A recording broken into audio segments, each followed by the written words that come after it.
Part 4 of reading all the modern box set classic books and giving them a 1 to 5 star rating. Number 4 was The Custard Heart by Dorothy Parker.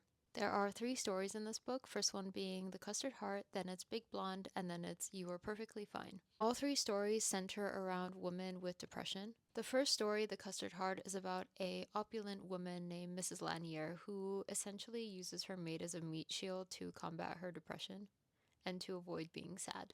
I did not enjoy the story, and to be honest, if I read or see or hear the word wistful one more time, I will lose it. The second story, Big Blonde, by far was my favorite. It was giving Great Gatsby atmosphere and Sylvia Plath's way of writing about the unspoken. Big Blonde follows a woman named Hazel as she navigates her depression whilst also running through men.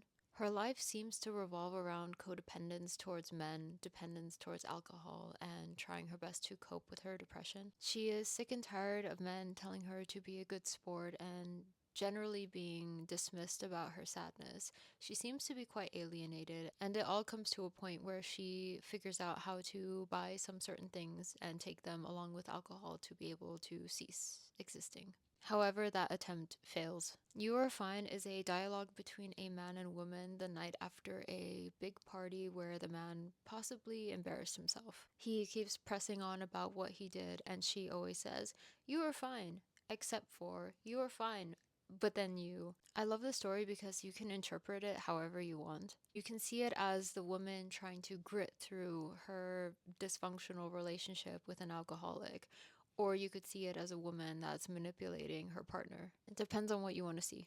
This book was enjoyable, however, it did not necessarily grip me, and that's mainly because every now and then the word wistful would pop up and throw me off. Mainly in the first story, but it popped up in the second one, and I was just ready to give up. 3.5 out of 5.